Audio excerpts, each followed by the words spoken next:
Okay. Hi, good afternoon, everyone. Welcome to today's webinar.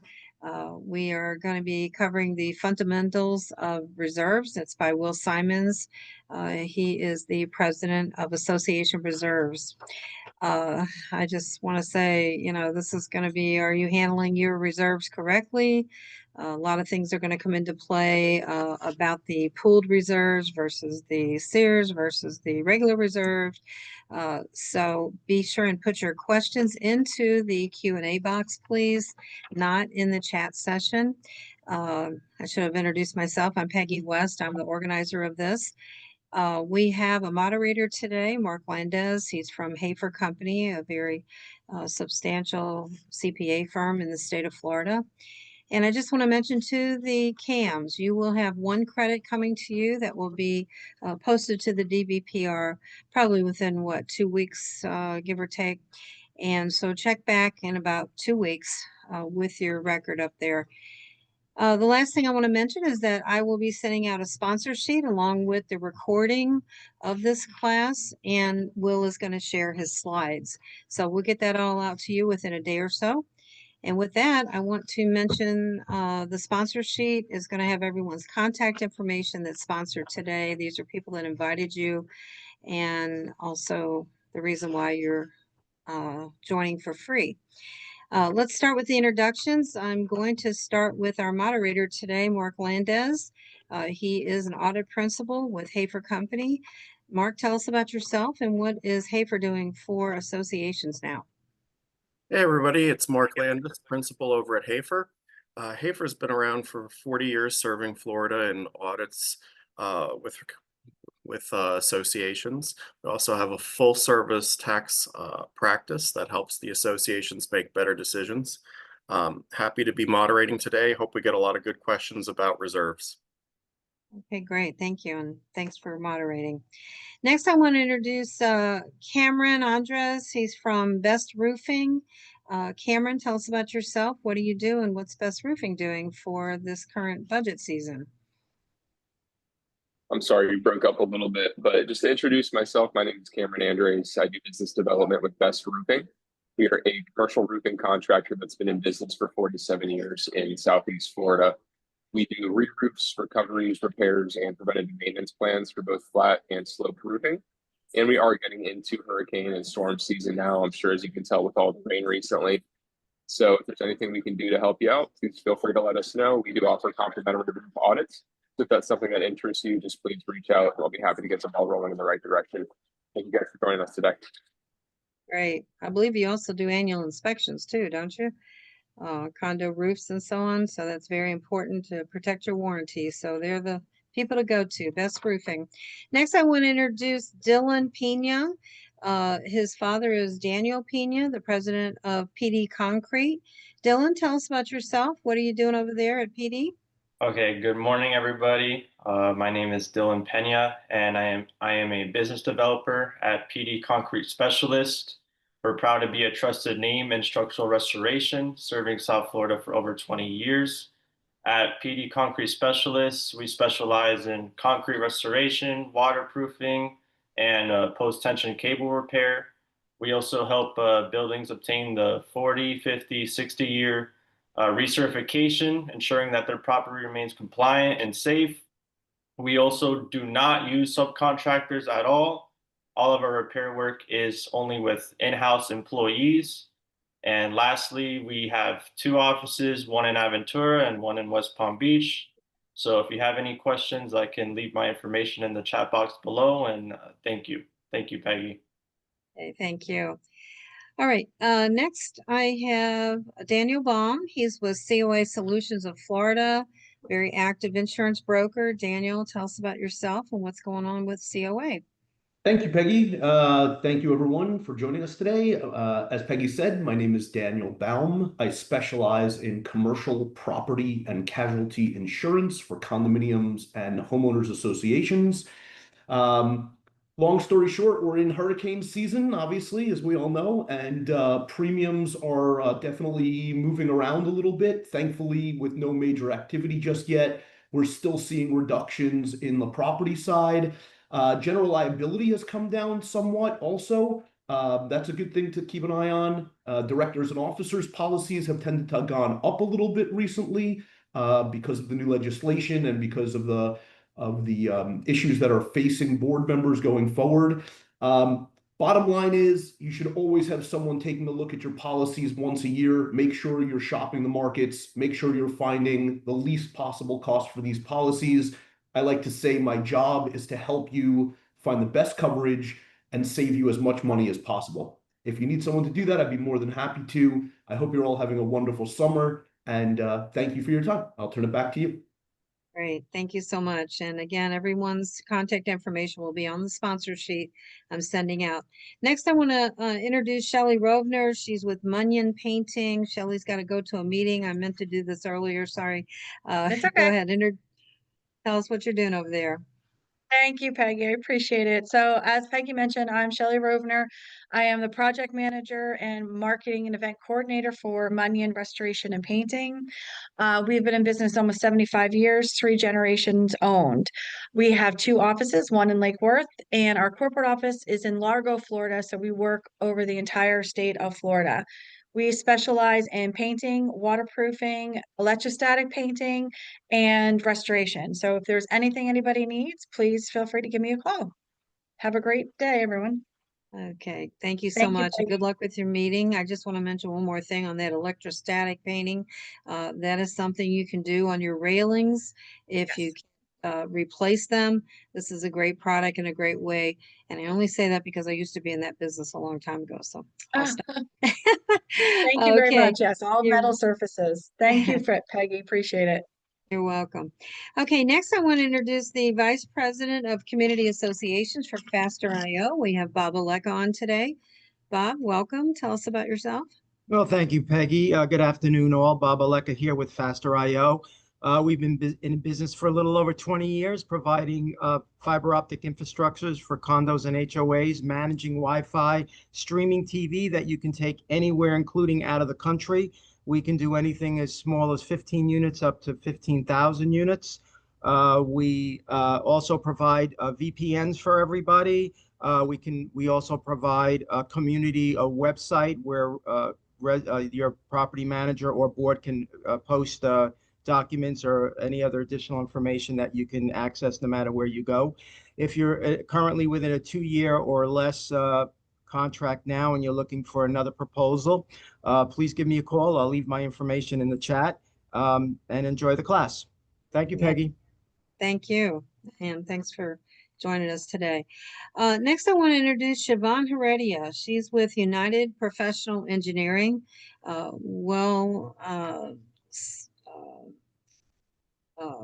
Sorry. Are you there? Okay. Very deep rooted into the condominium association. Her owner has been around for a while. Siobhan, tell us about yourself and the company. I'm sorry. No, that's okay. Hi, Peggy. Hello, everyone. Thank you for being here today. Yes, I am the business developer for United Professional Engineering. We have been in business for over 20 years, specializing in all condo solutions. So we are the engineers that support you in protecting your associations, protecting your investment, staying in compliance, staying safe, and up to code. So especially with all the new legislation, set apart, as Peggy was mentioning, our owner and president engineer is the president of the Florida Structural Engineers Association. So he's a leading authority in the industry, big on educating, big on providing that resource and security for you and your associations. We know that selecting an engineer is one of the most important decisions you'll make regarding your project. So we do all things inspections, milestones, concrete restoration, SIRS, full reserve studies. We see your project start to finish. It's project management is included in what we do. If you have any questions, we are here to help, provide guidance, and support you in knowing what's next and best for your project. So feel free to reach out with any questions. Okay, perfect. Excellent. Okay, next I want to introduce Dahlia Anise Esquire. She is an attorney. She is with Legacy Life Plan. Tell us about yourself and what do you do, Dahlia? Thank you, Peggy. Good morning, everyone. My name is Dahlia Anise. I'm an estate planning attorney with Legacy Life Plan. As Peggy said, I do wills, trusts, and capacity planning, minor children's protection plan, young adults estate planning as well. So I practice statewide. But what I really do is I help keep families out of court and out of conflict. And I also help families preserve their wealth because 80% of inherited assets are gone with the first generation that acquires them. So we can structure the estate plan to protect that as well. So I will put my information in the chat and also a link for you to schedule a 15-minute free call with me to see if we are a good fit and for me to get a better understanding of your needs. Again, Dahlia Anise, estate planning attorney. Awesome. Okay, we all need that. That's for sure. We take it for granted, I think. Next, I'm going to circle back to Ben Friedman. Ben's on now, coming in. I'm sure he's running to a meeting, but Ben is the president of City Quiet Windows and Doors. Ben, if you can hear me, would you like to get on and say a few words?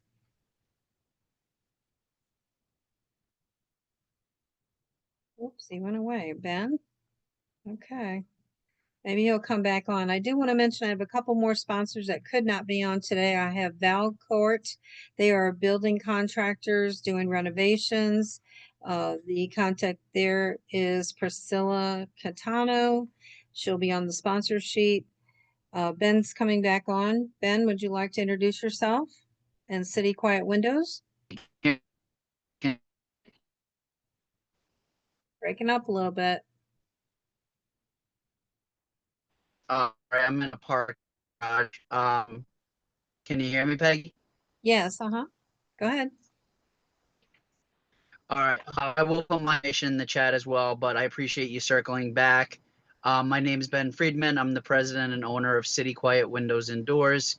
We provide turnkey white glove installation service for all window, door, storefront, and railing projects. There's always a big question mark as to whose responsibility the windows and doors are within a condominium association. So we're happy to help work through that with you and your team. I will put my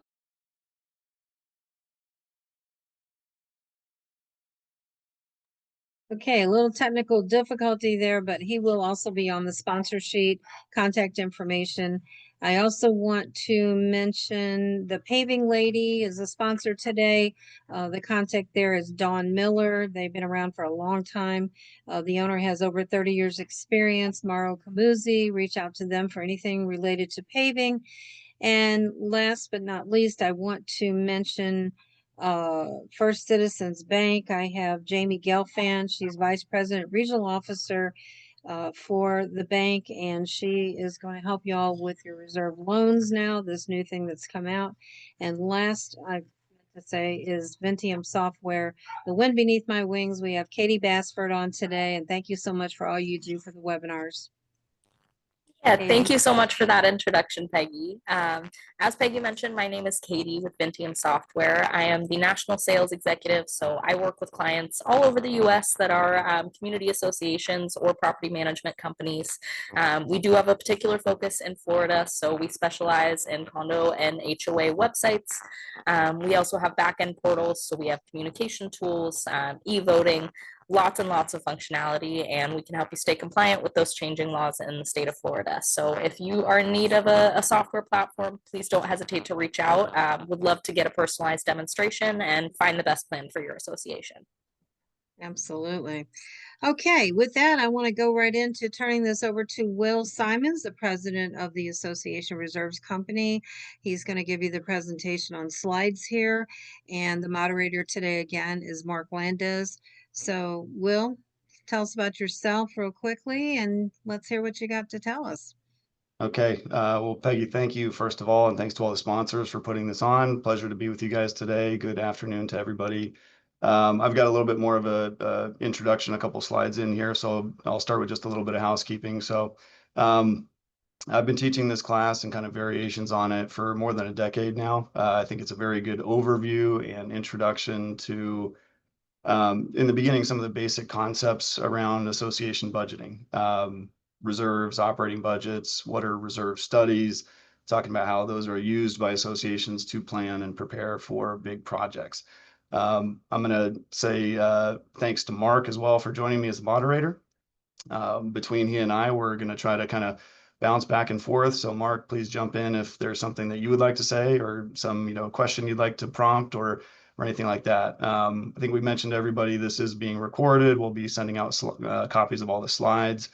Another thing that I'm going to do today is to kind of shoehorn into the second half of the presentation a discussion of House Bill 913. So this is the piece of legislation that just passed in the last couple of weeks.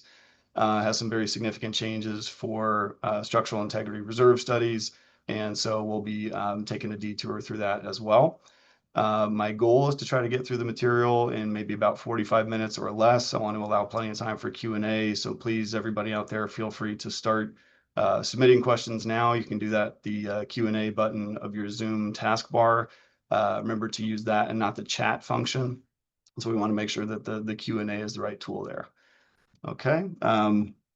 So yeah, and again, everybody, all the licensed CAMs here today will be getting 1 hour of continuing education credit as an IFM or elective course. So with that, I'm going to turn my camera off just because I find it kind of distracting to be speaking into the void. I can't see anybody out there. So I'm going to turn my camera off. Mark, you can leave yours on or off, whatever you're more comfortable with. And then we'll both come back on screen at the end, but let me go ahead and do that now and kind of dig into the introduction. So.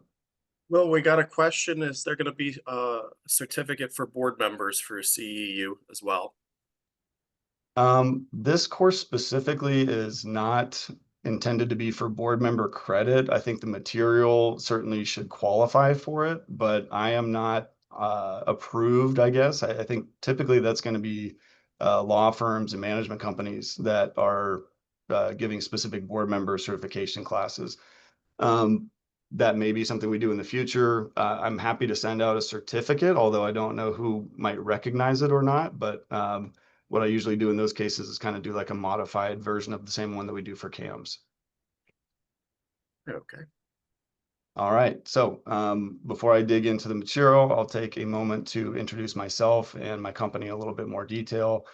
So as I said, my name is Will Simons. I am the president of the Florida office for our company, Association Reserves. I've been with the company since 2008, so a little over 17 years now. I've completed and overseen over 5,000 reserve studies in my career. The RS after my name stands for Reserve Specialist. That's an industry-specific credential that's awarded to people who have demonstrated their experience and expertise in the field of preparing reserve studies. For those that are not familiar, that comes from CAI, the Community Associations Institute. If you're not a member of CAI, I think it's a great resource to be a part of. So feel free to look up your local chapter. I think there's maybe 8 chapters or so throughout the state of Florida, and a great hub for material and education and things like that. So one thing I do want to point out up front, I am not an attorney and neither is Mark. So please consider everything that we talk about today to be not legal guidance. If you're confused, if you have a question, please take that up with your legal counsel. Also, some of what I'll be talking about today is very new. These are requirements that just became law July 1st, okay, a couple weeks ago. We are recording this July 17th, 2025. So if you are watching this at some point in the future, it may be possible that some of these things might have changed or there could be some new interpretations on some of the material. So if you're not familiar with us, these are just a kind of a snapshot of some of the types of properties that we work with. We've got a very broad range of types of clients. We work with private schools and churches. We work with large scale master associations. Some of you guys might recognize in the top right, that's Fisher Island. That's been a long-term client of ours for probably more than a decade now. We also work with golf and country clubs, and of course, what's relevant for us today, all types of condos and HOA properties. So that's just a little bit about us. I'll brag about my team a little bit. If you're not familiar with us, if we haven't worked together Our company is the oldest and largest reserve study provider in the United States. Okay, we've been in business since 1986, almost 40 years for us. We've completed tens of thousands of reserve studies for all different types of properties all around the world. Our Florida office is the biggest one. I think we've got 15 or so offices throughout the US now. Within Florida, including myself, we have a total of 25 people on our team. It's a very wide variety of technical backgrounds. Most of my staff come from an engineering background, but we've also got architecture, construction management, business, and accounting. As of now, as of this year, 10 of us are credentialed reserve specialists. We've got a few more folks in the pipeline who should get their RS credential within the next year or so. I want to give a shout out and say thank you. If any of you guys out there have voted for us in the past, we're very grateful for that. For the last 12 years in a row, we have been recognized by the Florida Community Association Journal as a Reader's Choice Award winner. So I'll leave it at that for now. If you'd like any additional information, our website's a great resource as well, which is reservestudy.com. I will have my email address up on the screen at the end during the Q&A, but I'll tell that to you now. It's wsimons@reservestudy.com. That's WSIMONS@reservestudy.com. Okay, I'm going to try to do my best to get through this without losing my voice. In the last week, I've recorded a podcast episode. I think I've done 2 other webinars, been on the phone constantly. So if you hear me grabbing my water from time to time, I'm doing my best, bear with me. But let me just kind of give you a quick rundown of what I've got for you today. So we're going to begin with these 2 first segments. I think these should go fairly quickly. The first one is going to be a fairly basic overview talking about reserves. You know, what are reserves? How do associations use them? Mark maybe can give us some real world examples or wrinkles that he sees from his side of the table, talking about reserves and operating money. Then I'll go through some of the basic concepts and principles about reserve studies and how those are used by associations to plan and forecast for big projects. And then, as I said, the kind of third and fourth bullet points are going to be a review of the existing SERS requirements, and then talking about more specifically what is new, what has just changed, and that should take us into Q&A. So we'll begin with the first basic question: what are reserves? All right, so if you've been in this field for a while, and again, I'm not sure who's out there. I think we're probably talking to a mix of board members and CAMs and just people in the industry who might be interested to learn a little bit today. So for some of you guys, this might be a bit elementary, a little bit of a review, but I do want to start with the basics. So we'll talk about the 2 main aspects of any given association's budget. So as you all know, or should know, each year, every community association prepares an annual budget for the following year. And usually the place to start is with what's called the operating expenses. So operating expenses, operating money, that's there for the routine costs of running the business of the association. Okay, these are the daily, weekly, monthly expenses for things like utilities and insurance and payroll and routine maintenance and things like that. And so sometimes I draw this analogy that the operating fund for an association is kind of like an individual or a family checking account, right? That's what you're using to buy your groceries, to pay your utility bills, and so on and so forth. Operating money is unrestricted. That means that you can spend it on any bill that the association has to pay, okay? That money typically is spent in the same year that it is collected, right? The ideal scenario is you pass a budget that does not have any meaningful surplus or deficit at the end, and you spend all of the money that you collect within a given fiscal year during the same year. Okay, on the other hand, you've got reserve accounts, and reserve money is there for the things that don't happen every day. Sometimes these might be for 5 or 10 or 25-year cycles, but when they do happen, these might be some of the biggest bills that the association has to pay for. So these are going to be your big ticket items: roof replacements, painting and waterproofing, concrete restoration, pavement, cooling towers, things like that. A couple of the other differences between operating and reserves: reserve money is restricted. So that means once you put $1 into a reserve account, it can only be spent on reserve assets. Okay, it's not meant to be used for other things. It is very specifically put there for a particular purpose. Now, reserve money does accumulate. Sometimes you're contributing money over many, many years, building up that account balance until there's some big expensive project that needs to be taken care of. You spend the money, you replace whatever it is, and you kind of just mentally flip that hourglass upside down again, and now you begin saving for the next time. All right, so in that analogy, the reserve account is more like a savings account, or maybe even a retirement fund, a 529 plan, something like that. It's a specific place where you're parking money for a particular purpose.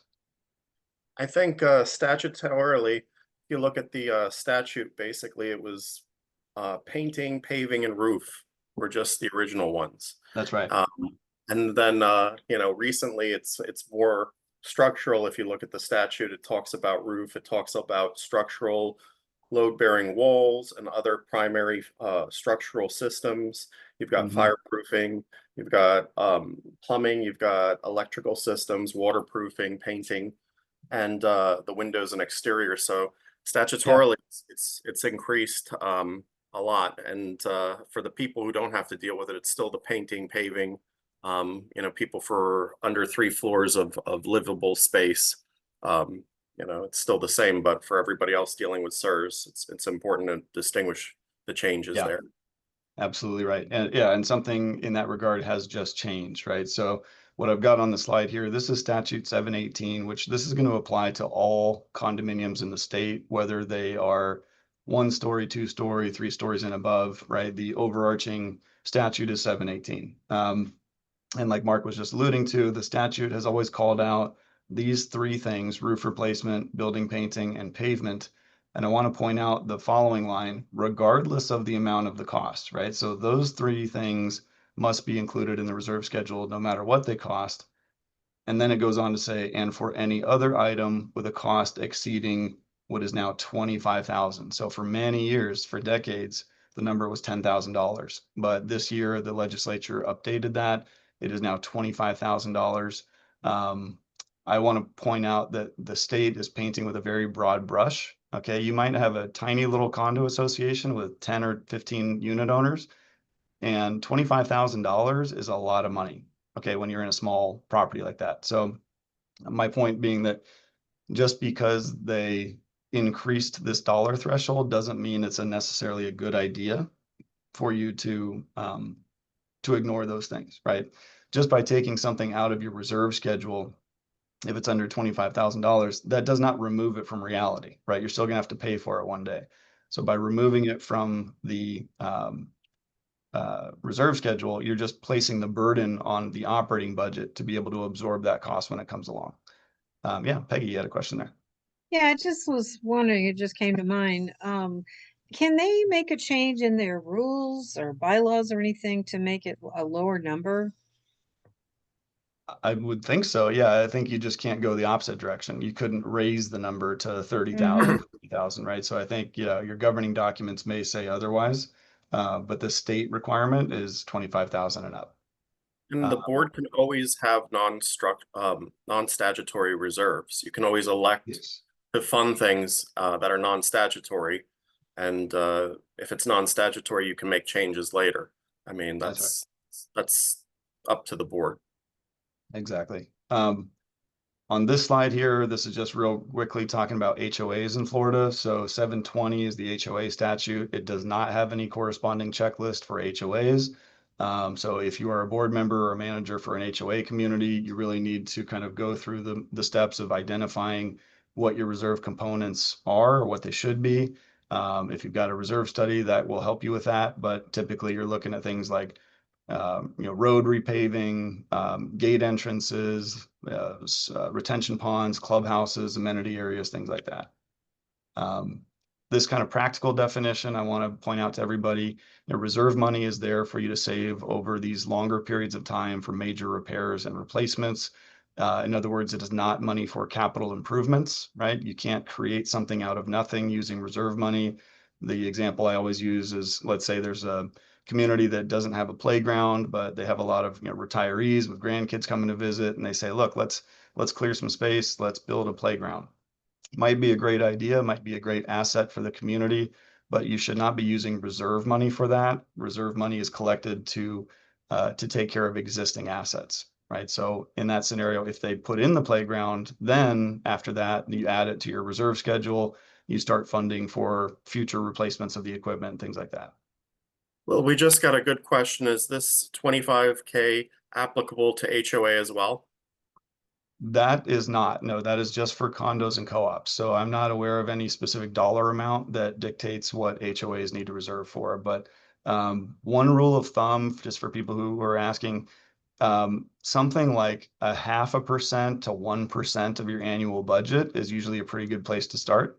So if you have $1 million annual budget, something like $5,000 to $10,000 and up would be a good place to start. Okay. Now that can shrink down the other way. If you've got a very small budget, then obviously even lower cost assets become significant as a percentage of the total. All right, so I'm going to switch gears now, talk about reserve studies and how these are used by properties. The first thing I want to do is just establish that there is a industry standard definition. It's going back close to 30 years now, which comes from CAI, National Reserve Study Standards. And basically it identifies that a reserve study is a tool, right? It's a document, but it's a tool that does a couple of important things. It's going to identify the current status of the reserve fund and then provide a funding plan to help offset the need for those future expenditures. Okay, it's not an insurance appraisal. It's not a turnover study. It's not a engineering report. A reserve study is a specific type of document that contains specific criteria. So there's two parts to this process, what we call the physical analysis and the financial analysis. The physical part, this is where we're coming out to do the on-site inspection, taking measurements and photos, and identifying the conditions of all the key elements of the community. We're going to do usually an interview on site with the manager, with a board member. We like to get their perspective and their insight about the community, try to understand the history of the property. And the next part of the process is the financial analysis, where we leave the property taking with us all of that raw data, all of those observations, and we start to put together the timeline of future expenses, right? So we're kind of looking at the useful life and remaining life and the cost of all of those things that we've just identified. And from there, we start doing some research. We find out project history. We talk to the vendors of the community to understand, you know, what the future is going to hold. What should they be planning for? And therefore, how much money will they need? So there's 3 outcomes to a reserve study. Kind of what are the deliverables, if you will. I'll talk about these one at a time. The first one is the component list. Okay, so this basically is just the listing of each individual item, each asset that is the responsibility of the association. And we're coming up with 3 important numbers there. It's going to be the useful life of that thing. That's basically how long will it last overall from start to finish, from when it was either originally put in place or when it was replaced last time. The remaining useful life is going to be fixed as of a fiscal year, right? So the studies we're doing now, we're looking at the 2026 fiscal year and saying, as of this year, this is how much remaining life this asset has. And then the replacement cost. And the cost is something that we're going to come up with in the present day, but also model in inflation so that we can try to estimate what it will be in the future, right? This has been a very big, important topic the last couple of years. Mark, maybe you can comment if you're seeing any association schedules or budgets that have not been updated in a while. They're still using very outdated costs. I think that's a major red flag, right? Sorry about that. Yeah, I think that the most mistakes that we see is that an association has a study done maybe 5 years ago. They've had significant changes. They've done a lot of projects, and the information is just no longer relevant. And even some of the funding that was applicable maybe 3 years ago is just no longer applicable now. So I'm always a fan of telling associations, try to do a study as often as you need. For some associations, just doing a pooled reserve schedule can be so cumbersome. So the best course of action would be, contact somebody like you to help update it regularly. For some associations, I've seen clients that are doing updates almost annually when it comes to the pooled studies. just because they have complications. They don't have a board dedicated, or should I say that has enough time, or a CAM that has enough time to deal with some of the specifics of putting together a very large pooled schedule. So these are some things that we've seen a lot of mistakes on, especially when they're just winging it. I've seen a lot of the associations, they won't understand how to put together a pooled schedule, so they'll just throw a component schedule, and the DBPR will care, because you have to put in a correct schedule for what you're trying to achieve. Yeah, absolutely. Yeah, a reserve study is not a once in a lifetime document. It's a living document that needs to be updated on a regular basis. And so kind of just because I'm anticipating it might come up in the Q&A, I'll just tell you now, the rule of thumb in our industry for a long, long time has been about every 3 years is a good timeline for having a fresh on-site inspection done of your property, right? That's going to be your best way to take into account work that's been done or changes in conditions that might affect the plan.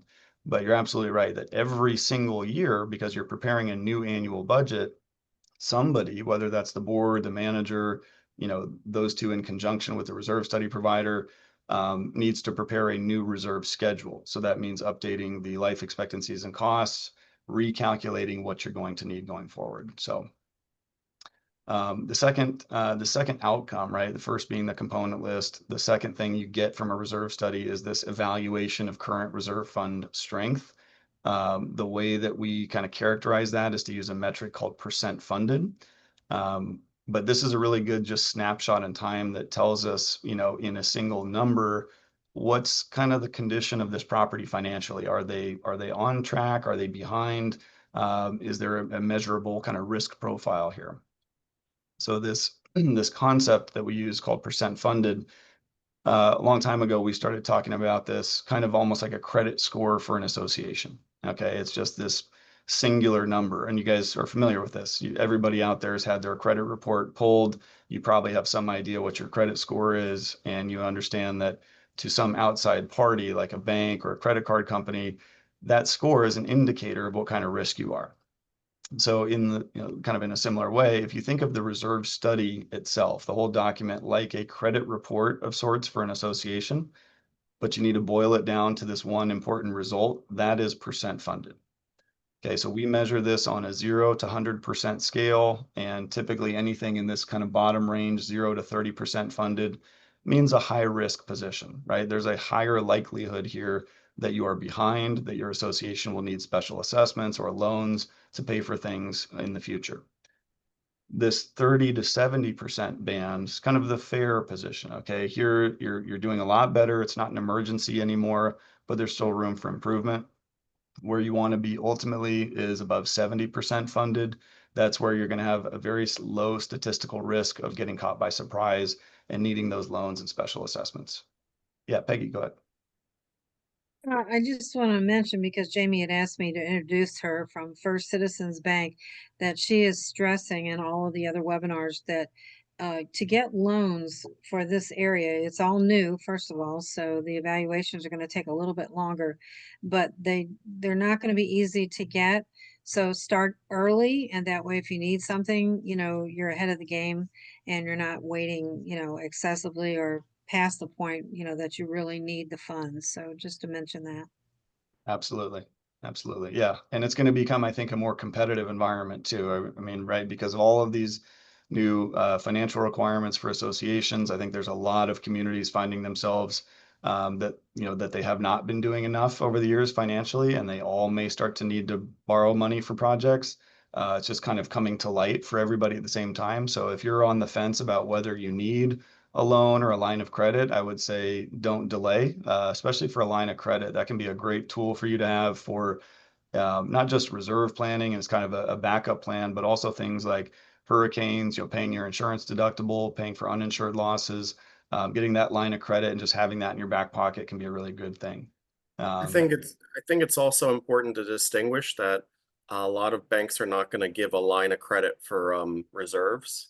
They've already said, I've spoken to some bankers, and they're saying a lot of the banks are trying to get out of the line of credit in general for associations. Not to say that everyone is getting out of it, but some banks are choosing not to do that. You know, if you're going to get money for the reserves, they want to see you put in the roof immediately. They want to have a timetable of when you're doing this project. So, Sure. you know, a lot of associations are like, well, yeah, well, we don't need to fund. We'll just get a $20 million loan of credit for the next 30 years. No, that's Yeah.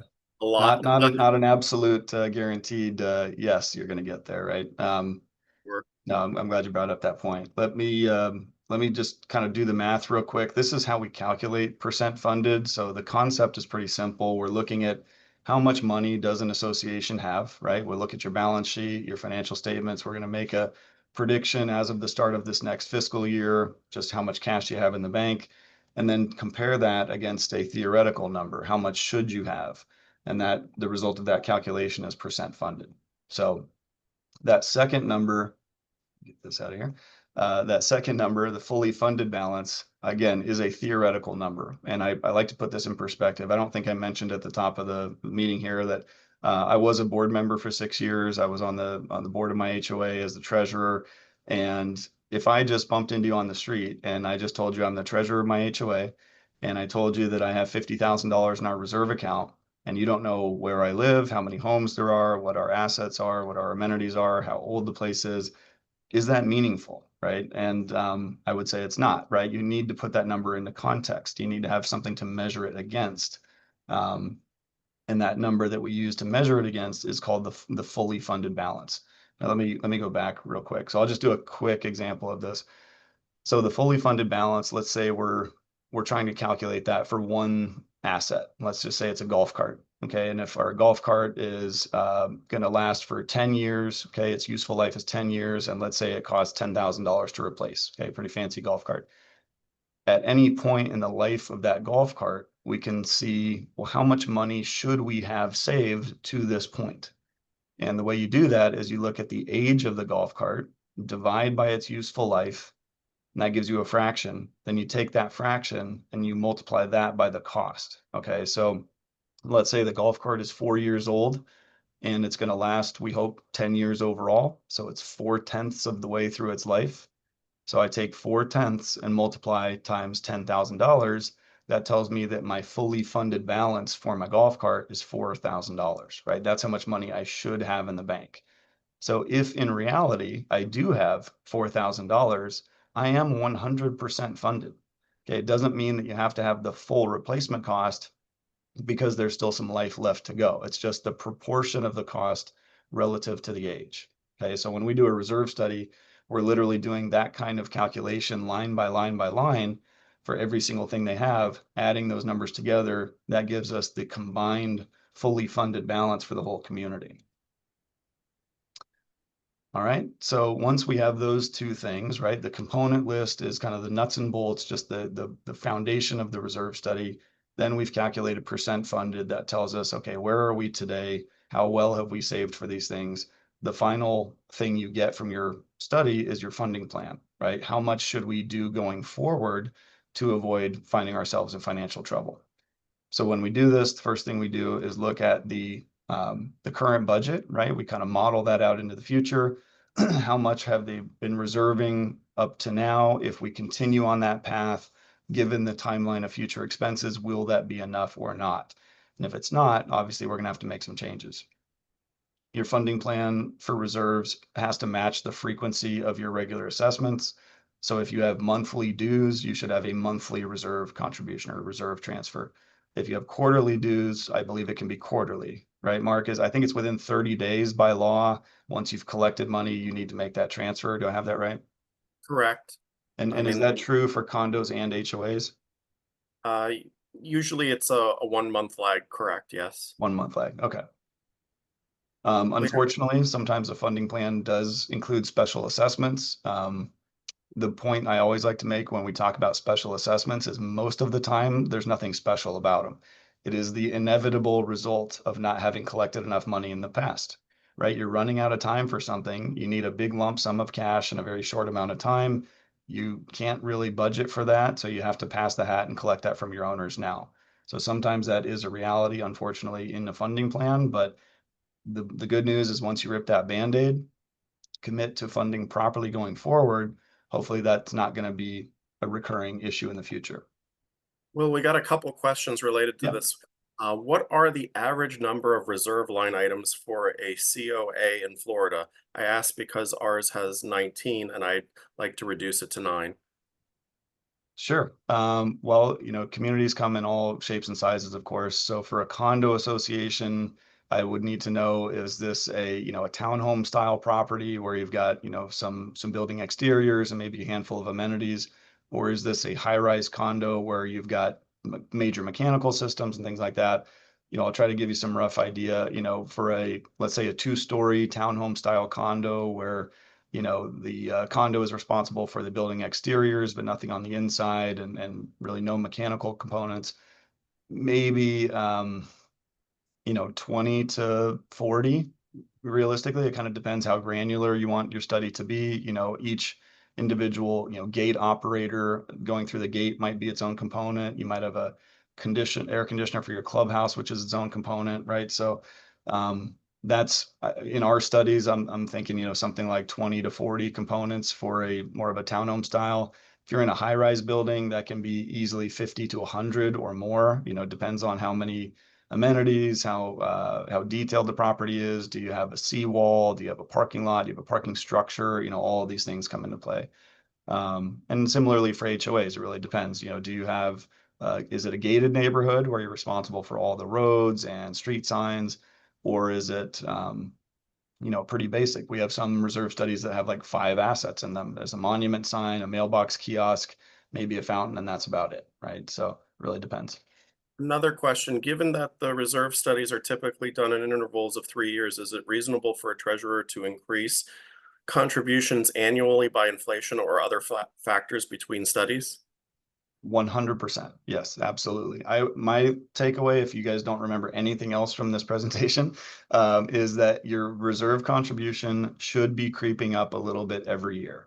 And the reason for that is because the underlying costs of all the reserve components will creep up every year due to inflation. So just to keep pace with that, something like 3% a year is probably a good, just kind of like round number. So if you're between studies and you're not sure what to do, just go ahead and increase that a little bit. In a similar fashion, you're probably seeing your operating costs creep up a little bit. Reserve money should be about the same. Another question, does the board need permission to take funds out of the reserves to finance a project? Well, I guess I'm tripping up on the wording of that a little bit. To finance a project, to me sounds like you're borrowing money, but if you're just using reserve money, reserve cash to pay for something on your reserve schedule, then no, the board does not need approval to do that. There are ways where boards can use reserves for non-scheduled uses, right? Like in, let's say there's an emergency, a hurricane or something, and you've got to pay your insurance deductible right away. It is possible for you to take that money from reserves and apply it there. But whenever you're going to do that, I would say you should commit to paying it back to reserves as soon as you can. All right. So I would suggest understanding whether it's what is it called? Statutory versus yes. non-statutory has a huge factor of what you can do and what you can't do. Very true. Yep, absolutely. So last slide on this segment here, talking about reserve studies. Again, when we're designing these funding plans, we have to adhere to some basic kind of criteria. At minimum, you have to show that over time, you're not going to run out of money, right? You can have what they call sufficient reserves, which means anything above 0. I'm going to introduce a term called baseline funding a little bit later, but that's kind of first and foremost. Secondly, you're funding all of your components all the time. You don't take years off. So even if you just repaved all the roads in your community, that restarts a clock of something like 20 years, and you should begin funding for the next road repavement project in the immediate next fiscal year. The longer you wait, the more expensive it's going to be because you're condensing the amount of funding needed into a shorter window of time. Your reserves should be pretty stable. They should not fluctuate one year to the next very dramatically, right? You don't just triple your reserve contributions in 1 year because you've got to pay for your elevators and then drop them back down again. It should be a pretty stable number. And then being fiscally responsible, I think, ties all of this together, being realistic with respect to interest and inflation, making sure you have the right assets on the list to begin with, making sure those numbers are sound. All of that is very critical. So, all right, so we're a little bit more than halfway through, and I'm going to try to run through this quickly because I know we've got a lot of good questions. But first thing I'm going to do is recap the existing SIRS requirements. So that abbreviation there, SIRS, this is Structural Integrity Reserve Study. I think a lot of you guys out there who are with condos and co-ops should be at least somewhat familiar with these existing requirements. If you're not, this is for you. I'm going to recap real briefly what's out there. I've done a lot of presentations in the last couple of years on the SIRS requirements. Some of you may have seen that back in 2023, I did one where I used this kind of book report, third grade book report format of who, what, when, where, and why. And I think the why in that case, obviously we know or should know that the tragic collapse of Champlain Tower South, happened just over 4 years ago. And unfortunately, I think that is kind of been lost in the shuffle at this point. It's kind of out of the news cycle. And I think we owe it to the 98 people who lost their lives that night to remember why this happened. Why do we have these laws? It's because the Florida legislature is trying to solve a very, very difficult problem and make sure that something like that can never happen again. So that's just something to keep in our minds here. Real quick history of the legislation. So within a year after the tower collapse, we had Senate Bill 4D. That was the first time the legislature introduced this concept of what we call that SIRS, that Structural Integrity Reserve Study, as well as milestone inspections and some other concepts that first came to light. A year later, we had Senate Bill 154. That's when the laws were improved. The biggest changes that were made in 2023 were to get rid of some of the things that were really not practical to list there, like the foundation of a building, right? You should never need to reserve for replacing your foundation. At that point, you need a whole new building. They also expanded the list of providers, making it possible for reserve specialists and professional reserve analysts to be some of the folks who could do these studies. Over the course of 23 and 24, that's where you had this real big surge of demand, a lot of properties rushing to get this done. The original deadline for compliance was the end of 2024. Also in 24, we had House Bill 1021 passed. That included some additional new reporting requirements, a lot more requirements for board members. No major changes with regard to the SIRS process in 2024. And then that brings us to this year. Okay, so House Bill 913, this was something that made its way through the legislature this spring. The governor signed it into law, and that took effect July 1st, so just a couple weeks ago. Yeah, Peggy, go ahead. I just wanted to say thank you for that commemoration before you go on. Yeah, I mean, it's sad, and I'll just tell everybody, our company prepared a reserve study for Champlain Tower South. It was about 15 months before it collapsed. So we had, somewhat intimate knowledge of the building and what was going on there. I mean, we had no idea the extent of the damage. I don't really think anybody did. We did know that they were in financial trouble. And so this has always been kind of a personal cause for me to remember that, these were real people and just a horrible, horrible tragedy that hopefully we can prevent from happening again. So yeah, and I don't think we're done yet. I would say that the legislative changes that we have now are the most recent, but probably not the final. Next year's legislative session will begin in January, and so I would not be at all surprised if we have additional changes coming then. But for now, this is what I'm going to run through with you guys. Okay, real briefly, and again, we're going to make these slides available to everybody, so don't feel like you've got to catch every word. You will be able to go back and reread these on your own. But what I want to do here, this is just the text from statute that talks about what a SIRS is. And if you take out these two words here, structural integrity, you're left with basically the definition of a reserve study, right? What I talked about earlier in the class. So this is just a new wrinkle on an old concept. Specifically, a SIRS identifies these things that need to be included in the scope of work. Okay, so the roof, the structure, fireproofing and fire protection, plumbing, electrical, waterproofing and exterior painting, windows and exterior doors, and then any other item that exceeds $25,000, which if you fail to maintain it, could compromise something else on this list.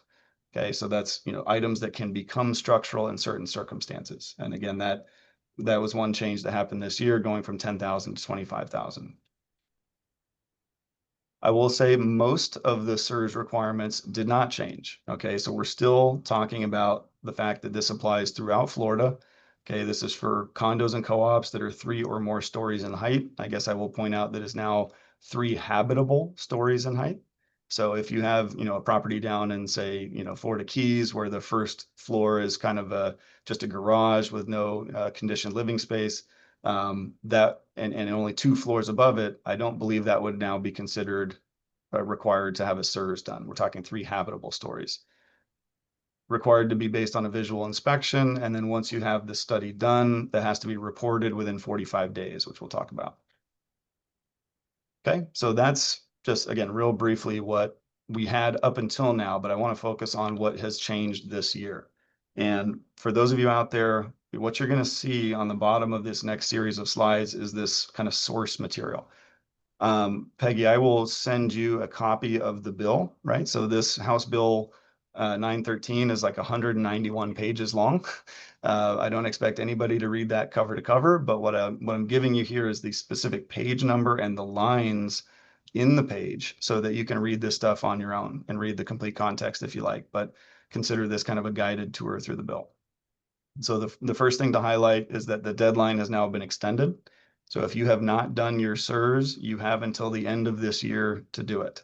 Up until this point, it was always December 31st of 24. I think that was kind of an ambitious goal considering how many properties there are in Florida that meet these physical requirements. Reality is that we saw that by the end of 2024, certainly less than half, maybe only a quarter or a third of condos and co-ops have actually met their deadline. But that's important. This has now been extended, but I will do this kind of good news, bad news. Good news is that it's been extended. The bad news, if you view it this way, is that the DBPR has been granted some additional powers of enforcement for making sure that you've complied if you don't meet the new deadline. Okay, this is a somewhat subtle but important change. They're now saying that, well, in prior years, it said that any person qualified could prepare the SERS as long as the visual inspection portion was done by one of these folks here. That has now been removed. Okay, so board members cannot be doing their own SERS based off of somebody's inspection, property managers, accountants. No offense to you guys, but you're not allowed to do a SERS. That has to be prepared in full by a licensed engineer, architect, RS, or PRA. I don't think there was a lot of that going on, but the state did change that this time around. Another important one here that went into this year's legislation was this addition of some new language to require more transparency and to prevent conflicts of interest. So to be specific, that means design professionals, things like, people like engineers and architects who might have some other interest in a property. Maybe that's overseeing concrete restoration or doing a painting project. They actually have to now disclose that in writing before submitting a proposal for a SERS. I think that's the specific result. I have heard some kind of anecdotal circumstances where the provider of a SERS report was doing that study, which meant they're providing opinions on the conditions of the property, and then delivering the study, changing hats, and turning around saying, and now we can serve as your project manager to oversee this concrete restoration job. So that is actually, it's not prohibited, but it's something that they would have to disclose up front if they have some other interest in the property. The big one here, I'll tell you just from having spoken with and worked with the legislators this spring, the focus this year was on financial flexibility, kind of easing this burden of costs on residents. This is a good thing. I'm sure a lot of you guys out there have felt this to some extent, some anxiety and frustration about how much has changed so quickly. So the state's response to that was to now allow the inclusion of these kind of alternative funding sources. So loans, lines of credit, special assessments can now be incorporated into a SERS, but very important caveat, the funding must be immediately available to the board without further approval by the members. So in other words, this cannot be just a hypothetical idea. We can't have a board saying that, 2 years from now, when we do that project, don't worry, we're good for it. We'll borrow some money or we'll assess our owners then. That doesn't fly. The money must be immediately available to the board now in order for the service provider to take that into account. But let's say they do that, right? They have passed that assessment or they have secured the loan. What we can then do as the service provider is to reset the clock on the life expectancies for all those components that are going to be paid for with those funds. So we're kind of designing a funding plan baked around that assumption. And the good news is that's going to reduce their need for reserve funding by making those other sources available. But as Mark mentioned earlier, that's not going to be a slam dunk, right? So a lot of banks may say that, we're not going to give you a loan right now for a project that's due in 3 or 4 years. That's just too far away. The cost might jump up. So I wouldn't count on this as an automatic yes from a bank. Okay, another one here. And again, I'm not going to read through all of the text on the screen. We'll make this available to you guys. Feel free to read that on your own time. But the summary here is that if you have a property that has completed a milestone inspection within the last 2 years, and if that milestone inspection uncovered substantial repairs, right, and this may even be limited to life safety issues that need to be dealt with right away, you may pause your reserve funding for the following 2 budgets. Now that only applies to budgets adopted before the end of 2028.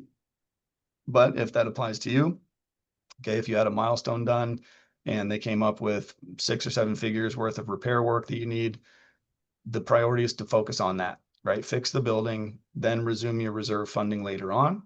In that event, you do need to have an updated SIRS done before you resume that reserve funding. Okay, another good one here, the ability to invest reserves. Okay, along the same theme of financial relief, one of the biggest reasons that people have argued against the funding of reserves over the years is that I've heard, countless times people tell me, look, if I put this money in the reserve account, it's going to get 0.5%, 1%, just paltry returns compared to what I can get investing it on my own. And I'd rather do that. And if I have to pass a special assessment, sure, I'll write that check. Okay, here's the problem with that. That money is held at the individual basis. So if that owner moves away or if they pass away, okay, that money never makes it back to the association. So it was not doing anybody any service. That money stays with the individual. Okay, if you imagine generation after generation of unit owners doing that, there's no money going into the reserve account for the building. Everybody takes their money with them when they leave. Then the association's never getting those returns.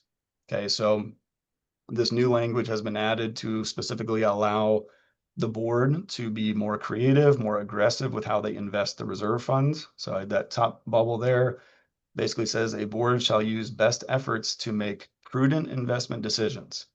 And my point on this is that you want to be very responsible here. I would say work with an investment advisor, document what you're doing, document what your goals are. And my advice on this is pay close attention to liquidity. Okay, if you have some big ticket items that need to be paid for in the next couple of years, probably stay away from things that are very volatile because you might lose that money and not have it available when you need it. If you're in a newer association where maybe you have a lot more life expectancy in your components and you can afford the risk of waiting a bit longer, then maybe you can get a little bit more creative. But we'll see how this plays out. This is kind of a new thing. Mark, do you have any clients yet that have started to take advantage of this or ask any questions about it? I've seen associations get into trouble with investing. They've got to be understanding and they've got to know their situation. I mean, I had an association that put some risky investments together and they had to do a lot of concrete restoration work and it was due in a year. And I'm like, why are you guys taking a volatile situation and making it worse? So it's got to be done correctly and you got to understand what your risks are and you got to understand liquidity. That's the most important thing. How long are you willing to put the money out there to invest in? So absolutely. And who knows, we may see a cottage industry spring up here of investment advisors expanding their practices and working with associations specifically. I've had a few conversations like that over the years with folks that were trying to solve this problem. So I'm hopeful that the market will respond here and we'll get some good options on the table for these communities. Okay, another thing that has changed, very important, that this year's legislation put into practice here is the need to update the SERS. Okay, so up until this point, the requirement was at least once every 10 years. And I put in parentheses here, that's true if you've adopted the plan and are sticking to it. But like we talked about, a reserve study is a living document. It should not be a once a 10-year thing. Something like once every 3 years is much more practical. But there are now some specific other instances that would trigger the need to do an update. So the first one is that, like we talked about, if you did a SERS before you got some of these alternative funding sources, right? And I'll give you an example. Let's say you did a SERS in October of last year, and in this spring, you passed a special assessment. You would need to do a new SERS showing that that assessment is now collected and available, and then you can hopefully reduce your reserve number accordingly. But it has to be kind of under the guise of a new reserve study. And then the bottom one here is going to be very important for, I think, this year in particular. The law says that the SERS must be updated before any budget in which the funding does not align with the most recent SERS. So let me spell that out a little bit. Many associations out there waived their reserves, right? Last year was the final opportunity to have the membership vote to waive or partially fund the reserves. That was perfectly legal to do. That was okay. But that now means that whatever was recommended in the funding plan is no longer applicable. Okay, the reason is those studies would have included a funding amount for the year of 2025, which was never collected. So as a result, the amount of money that would have been projected to be on hand in 2026 is no longer accurate either. Therefore, it's not possible for the next year's budget to be in alignment with the SERS because you've skipped a year. Right? Here's another way to explain that. Let's say I was telling you how long it would take you to drive from Miami to Jacksonville. Okay. If I told you to leave at a specific time and drive a certain speed, and we were clear on how much traffic there's going to be along the way, then we could very reasonably predict when you're going to arrive. Okay. But let's say you started a few hours late. Okay. Well, if that's the case, you are not in alignment with the plan that we came up with. You would not end up in the same place at the same time.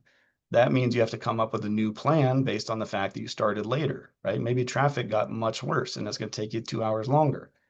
Okay, the same goes for reserve funding. If you wait a while, you have to do more to catch up. So just board members, managers out there, if your community waived reserves or partially funded reserves for 2025, that was okay, but you now need to do a new study taking that into account. Okay, now the good news there, you do not need to start over. You can do what's called a no site visit update. Any provider out there should be able to do this for you. It's going to be a fraction of the cost of what you paid for the original one. It'll be much faster, but it's a financial checkup to say, okay, what's the new picture? What's our new assumption for starting balance? And what do you need to do going forward? Okay, just a few more slides here, then we're going to go to Q&A. Another nice thing in this bill is that they have specifically defined the term baseline funding now. Okay, this term has been in existence for quite a long time. It came from Reserve Study Standards and CAI. This is just a nice way of making things consistent between Florida statute and our existing terminology. Baseline funding basically means that you're designing a funding plan that makes sure you never run out of money. Each year, as cash goes in and cash goes out, you have to make sure that at the start of each fiscal year, you're above zero. That's what baseline funding means. So the technical requirement here hasn't changed. It's just being called by its proper name. I think that's a good thing. With regard to the reporting requirements, only one significant change to talk about. The first two things on this list were already in effect. The new one, though, is that now an officer or director must sign an affidavit acknowledging receipt of the SERS. Before anybody asks, I'll tell you the state, to my knowledge, does not have any standardized form for this yet. I would talk to your legal counsel, ask them for help in preparing that affidavit, but that is just, affirming legally speaking that you have got your SERS, you are in possession of that. So that's a new wrinkle there. And then I think probably the most important thing, I touched on this a little bit earlier, but I want to close with what I think is maybe this most important aspect of the new legislation. As I mentioned, the data that we got from the DBPR showed that only a small fraction, relatively speaking, of properties completed their SERS. Maybe there's some good reasons for that. Initially, I know the timeline was pretty short given the amount of properties. You could also say there weren't as many providers available for the first year or two.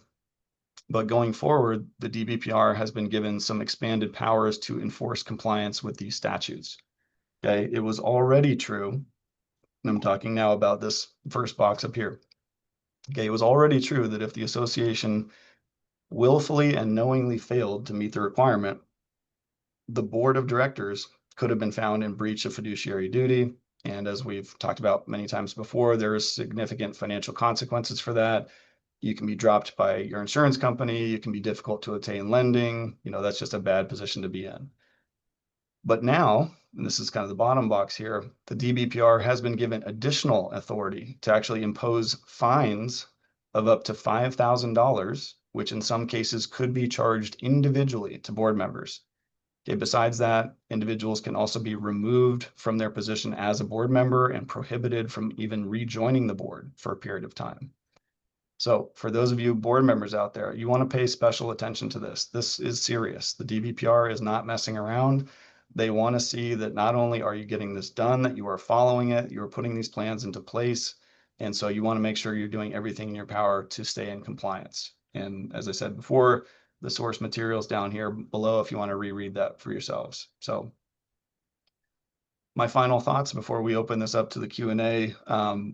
Obviously, these are challenging times, right? It's difficult out there to be a board member right now, to be an association. There's rising cost of insurance. There's all these new legislative challenges. There's new, board member education requirements and so on. You no longer have the option to waive SERS. Okay, we're now all planning for your 2026 budget. You cannot waive your reserve money anymore for the structural components. I think this is an opportunity to communicate with your residents, with your members. There's tons of material online. Obviously, we're doing this class today, but there's plenty of law firms, management companies, other groups that are putting out a lot of good material. There's no excuse to not be educated on this topic. And lastly, I think you can embrace the positives here. Okay, there are good reasons for these changes. As we talked about, it started with a tragedy, and that's just horrific. But the advantage of these new things is that associations will be in better financial positions, right? All these condos, especially the older condos that have just perennially relied on on special assessments and loans to pay for things.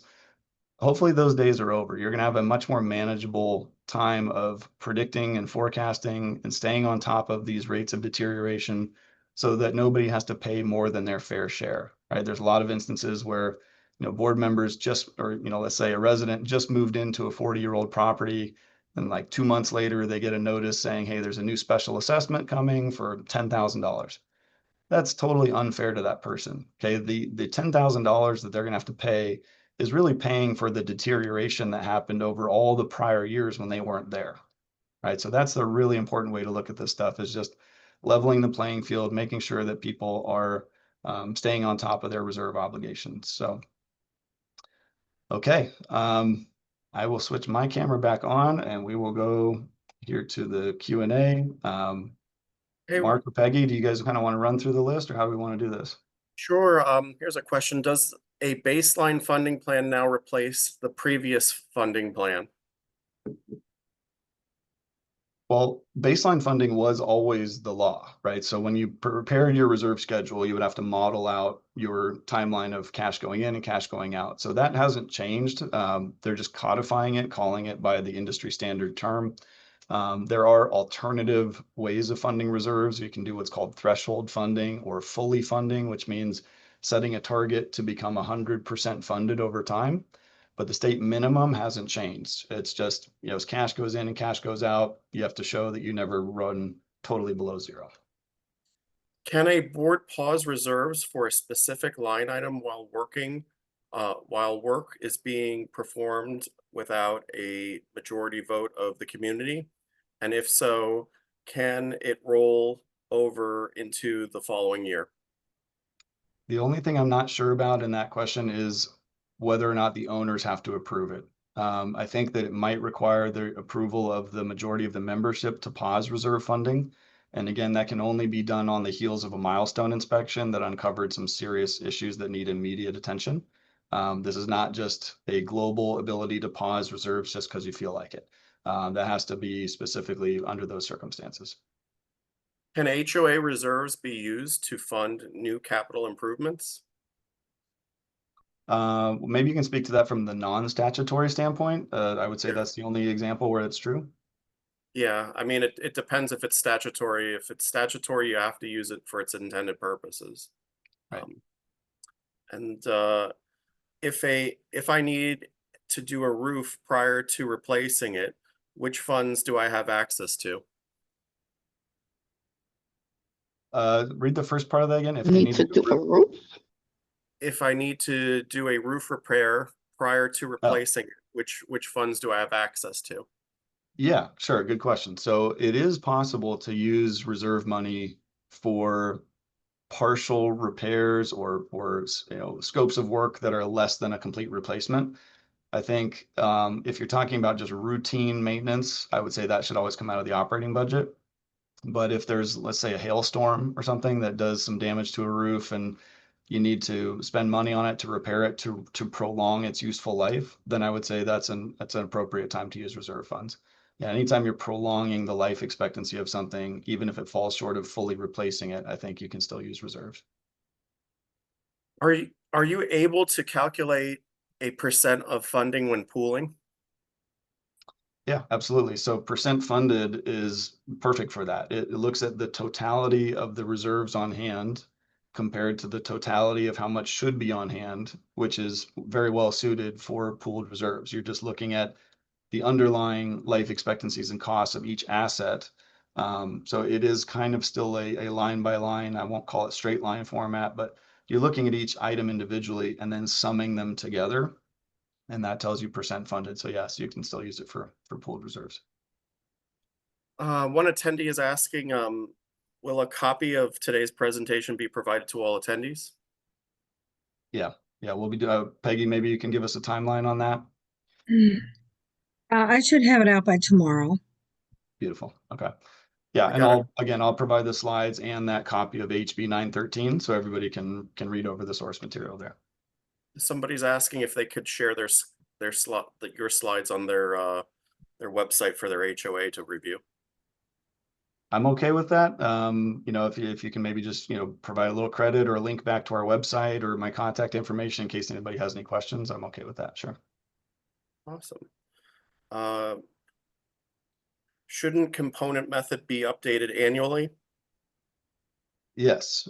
So the other method for funding reserves is called the component method or the straight line method. And I would say that really every reserve schedule needs to be updated annually. You don't necessarily need to hire somebody like us to do a reserve study every year. But if you have straight line reserves, meaning you have separate accounts for roof, paint, elevators, swimming pool, and each of those is funded kind of independently, then yeah, absolutely, you still need to do an annual exercise of updating those life expectancies and costs. Would you recommend pooling method versus the traditional reserves? 100%. Yeah. I mean, I teach a whole class on the subject. It's called reserve funding methodologies, where we compare straight line versus pooled. And I will tell you that nationally, this is not even a question. Okay. Decades ago, the rest of the country went to the pooled method and has never looked back. Florida is the only state in the US, and I know this because we work in all 50 states. Florida is still the only state where you have a sizable number of associations using the straight line method. If you're thinking of making the switch, highly recommend it. And actually, Mark, we talked about it before the class, but the legislation now makes that easier, right? So you can now have the board without the owner's approval choosing to switch from straight line to pooling. And I would absolutely recommend you do that. That will bring down the cost of ownership. It is less money out of the owner's pockets to fund reserves in a pooled format than on a straight line format. I would say this too, buyer beware. When you do anything less than what your component is, you're going to have to significantly change future funding, what would be the required. So, you're still straining at one end of what full funding would be. So you're still kicking the can down. Do fines for board members apply to all violations of 718? That depends. Yeah, that's bordering into legal territory, so I'll punt on that one. I'm not sure of the answer, but I would guess probably yes. I know with the new SERS requirements in this legislation, it says the fine may not exceed $5,000. So I think there could be lesser fines on an individual violation basis, but they can't total more than 5,000 specifically for this part of it. But in theory, I think you could face fines for other things as well. What does this say to condos under 3 stories? Are they exempt from these new laws? Yeah, my understanding of it is 3 habitable stories. So if you are strictly in a classic 2-story building, this HB 913 does not apply to you. This is only condos and co-ops 3 habitable stories or more. But I would say that pretty much everything else we talked about today still applies in a best practice sense, right? The need to have an accurate reserve plan matters no matter what type of community you're in. Do we have to differentiate the requirement of roof being in both traditional and SERS reserves? It should really only be in one or the other.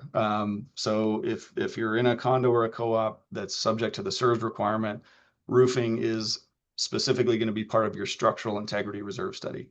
I guess that's a good point to make. These days, what we are doing, what most providers are doing when we work with a client, is we're preparing 2 documents for you. Okay, we'll give you your SERS, your structural integrity study. In addition to that, we'll have a non-structural or a traditional reserve study that is going to include everything else, your elevators, your swimming pool, your HVAC systems, your gym equipment, right? All of those are still reserve components in their own right, but you should not have any single component existing in both categories. What's the advantage of using the pooled method versus the straight line?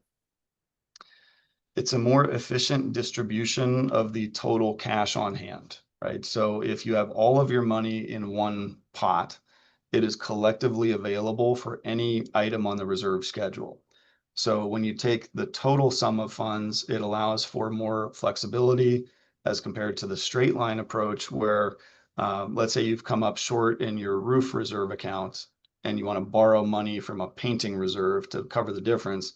Traditionally, that would require a vote of the owners to move that money from one to the other. And if you can't get that vote, now you have to special assess for the balance due on the roof. So it leads to more frequency of special assessments. It also just on paper, when you're doing individual reserve calculations on a straight line basis and then comparing that to one singular reserve pool, on average, the straight line calculations end up being a higher total dollar amount out of the owner's pockets. So there's financial flexibility. It's easier for the board, but the bottom line is it's less expensive to the owners to do pooled. Can reserves be used for remodeling or cosmetic procedures to the association? Yes, absolutely. I would say that's always going to be in the non-structural part of the report, but those are important assets too, right? If you think of the board's obligation to maintain all of the common areas, that includes the lobby, the hallways, the club room, the fitness center, the pool of furniture, right? All of these things contribute to property value at the community, and they all have finite lifespans, right? If you go into a lobby that's 30, 40 years old, that's not as attractive. That's not as welcoming to potential buyers. So it's hurting the property value. So yeah, you should be reserving for things like that too. Can you confirm that the board needs owner approval to switch over to pooling? They do not. So that's the new thing is the board can now choose to switch from straight line to pooling without the owner approval. Is it okay to partially fund reserves if the condo is 1 story? If it's permissible or if it's okay are kind of 2 different questions. I mean, yeah, if you have a 1-story building that's not subject to the SERS requirement, you still need to prepare a schedule each year that shows what it would take to properly fund those reserves. Now, if the majority of your membership votes to do less than that, that would be called partially funding. That's okay, but you have to disclose that. There's specific language that needs to be put into the budget that shows, I'm going to paraphrase it, but waiving reserves in whole or in part can lead to a higher risk of special assessments. So it's very important for the membership to understand what they're doing when that happens. They're setting themselves up for a future special assessment for the money they're not collecting along the way. You referenced a $5,000 fine for board members. Does liability insurance for board members cover this? Okay, I'm not an attorney, so I'm gonna give you a half-hearted answer here. But generally speaking, whenever the board is found to be in breach of fiduciary duty, directors and officers coverage may not protect you from individual liability. Okay, so if you have willfully and knowingly failed to meet the statutory requirements, you are in breach of that fiduciary duty, and therefore your D&O coverage may not apply. Definitely something you want to talk about with your insurance carrier and your attorney to make sure you're not finding yourself in that position. My question revolves around tracking of CSRS reserves that are pooled with budgetary reserves in regards to their expenditures. What approach or methods are acceptable and compliant with Florida statute? Can a simple Excel spreadsheet be used to reflect a balance towards the CSRS component expenditure? And do invoices of the CSRS expenditure need to be notable in any specific way? You want to take a crack at that one? I'm still kind of working through that in my head. I think that's really when you're doing a budget.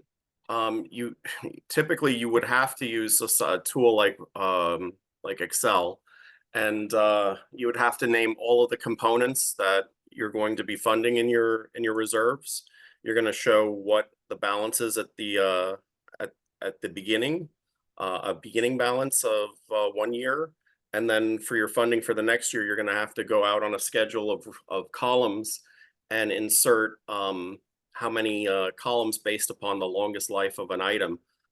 So, if you have an item that's going to be due in 3 years and it's got a 10-year life, then you're going to have to drop a cost in the third year column, as well as the 13th column and every other 10th column after that 13th column to make that schedule. That's why I get dizzy explaining how to do a reserve schedule for also in that purposes. example, factoring in inflation too, right? Because the next Correct. time and the third time are not going to be the same as what they cost now. So yeah, that gets tricky pretty quick. Yeah, I mean, I get dizzy just thinking about putting one of those together. So that's why I always tell people who have the pooled reserves, it's sometimes a lot simpler just to kick the ball to your professional and let them do an update based off of the new standards. For most CAMs, this could be 40 hours of work that they don't have time in a normal work week while dealing with so many residents who have so many concerns.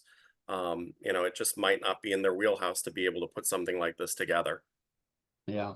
Peggy, I see we're coming up at the bottom of the hour. Do we have time for a few more, or do we need to do any closing remarks here? What do you think? I think we should close, and then all the questions will be sent to Will. So anyone who didn't get their question answered, he will be able to take your name from the list and refer back to the registration list and find you so he can answer these questions. So I hate to go past. Just give me a little patience on that, because every day I get way more emails than I have time to respond to. So I will try to get back to everybody, but it might be a little bit. So thank you. Sure.